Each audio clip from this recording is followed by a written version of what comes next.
बात अब N1H1 virus की। यूं समझिए कि एक अदृश्य हत्यारा हमारे सांसों के रास्ते चुपचाप आपके शरीर में दाखिल हो रहा है। हवा में एक ऐसा जहर घुल चुका है जो सांस लेते ही फेफड़ों को अपने शिकंजे में जकड़ लेता है।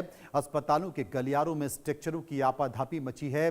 डॉक्टरों के चेहरे पर गहरी चिंता की लकीरें हैं और मरीजों के परिजन खौफ से कांप रहे हैं। ये कोई आम मौसमी बीमारी नहीं है, बल्कि इंसानी शरीर का H1N1 वायरस का वो जानलेवा हमला है जिसने पूरे देश में हाहाकार मचा दिया है। सांस फूलने की शिकायत लेकर आ रहे बच्चे और बुजुर्गों को देखकर डॉक्टरों के भी हाथ पांव फूल रहे हैं। हवा का ये कतरा अब एक खौफनाक खतरा बन चुका है। लोग मास्क के पीछे अपने चेहरे छिपा रहे हैं, लेकिन ये वायरस इतनी तेजी से रूप बदल रहा है कि आपकी जरा सी भी लापरवाही आपको सीधे अस्पताल के इमरजेंसी वार्ड में पहुंचा सकती है। क्या हम एक बार फिर किसी बड़ी महामारी के मुहाने पर तो नहीं खड़े?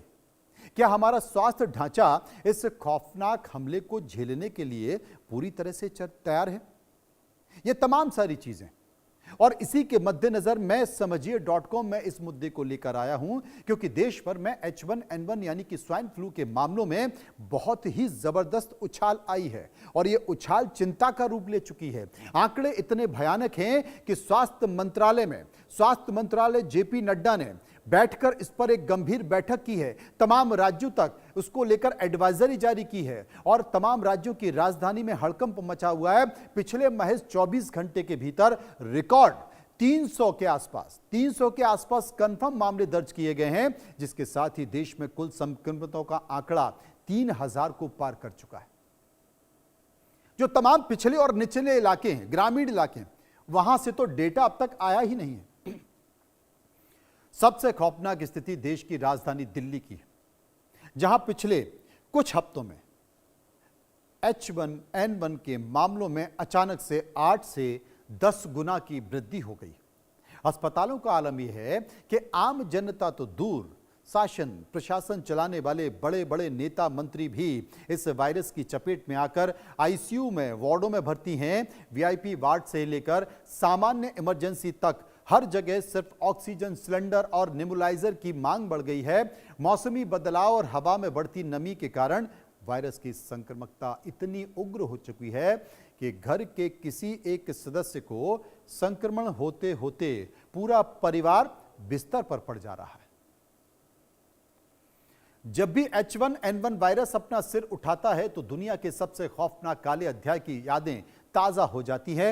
इंसानी इतिहास में इस वायरस का रिकॉर्ड बेहद खूनी और विनाशकारी रहा है। H1N1 का सीधा संबंध 1918 के उस कुख्यात स्पेनिश फ्लू से है, जिसने पूरी दुनिया में तबाही का ऐसा नंगा नाच किया कि कब्रिस्तान छोटे पड़ गए थे। उस वक्त इस जानलेवा वायरस ने दुनिया भर में लगभग 5 करोड़ से अधिक लोगों की जान ले ली थी। यह आंकड़ा प्रथम विश्व युद्ध में मारे गए कुल लोगों की संख्या से भी कई गुना ज्यादा था। वैज्ञानिक दृष्टिकोण से देखें तो H1N1 इन्फ्लुएंजा वायरस का ही एक बेहद म्यूटेटेड और खतरनाक रूप है। साल 2009 में भी इसी स्वाइन फ्लू ने पूरी दुनिया को हिलाकर रख दिया। जब विश्व स्वास्थ्य संगठन को इसे वैश्विक महामारी घोषित करना पड़ा था। इतिहास गवाह है कि जब जब वायरस का जेनेटिक स्ट्रक्चर बदलता है, यह मानव शरीर की रोग प्रतिरोधक क्षमता को चकमा देकर फेफड़ों को सीधे निशाना बनाता है। और यही वजह है कि आज जब H1N1 के केस तेजी से बढ़ रहे हैं तो महामारी विशेषज्ञों की नींद उड़ी हुई है। ये केवल एक आम फ्लू नहीं है, बल्कि इसके भीतर इतिहास की सबसे बड़ी त्रासदी को दोहराने का जेनेटिक कोड मौजूद है और इसी के इर्द गिर्द तमाम सारी चीजें घूम रही हैं।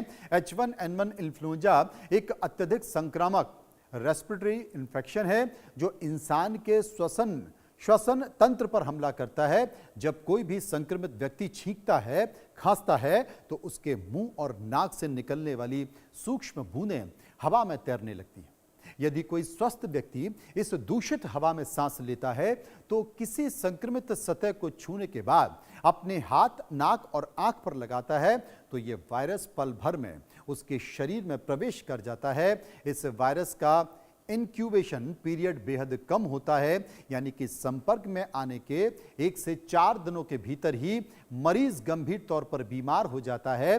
सबसे डरावनी खबर यह है कि H1N1 के इलाज में इस्तेमाल होने वाली सबसे असरदार एंटीवायरस दवा टेमीफ्लू यानी कि ओसेल्टामिविर का स्टॉक प्रमुख मेडिकल स्टोर और कई अस्पताल में खत्म होने के कगार पर पहुंच गया है।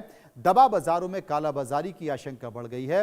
वेंटिलेटर बेड्स के लिए मरीजों के तीमारदार एक अस्पताल से दूसरे अस्पताल चक्कर लगाने के लिए मजबूर हैं और लगातार इनकी संख्या बढ़ती जा रही है। दिल्ली और एनसीआर के इलाकों में H1N1 के मामलों का अचानक फटना, कई स्थान पर वैज्ञानिक कारणों का परिणाम, मौसम में अचानक से आया बदलाव, हवा में लगातार बनी उच्च नमी और बढ़ता वायु प्रदूषण इस वायरस के पनपने के लिए सबसे आदर्श अच्छा माहौल तैयार कर रहे हैं। प्रदूषण के कारण लोगों के फेफड़े पहले से ही संवेदनशील और कमजोर हैं, जिससे H1N1 वायरस को शरीर पर हमला करने में बेहद आसानी होती है।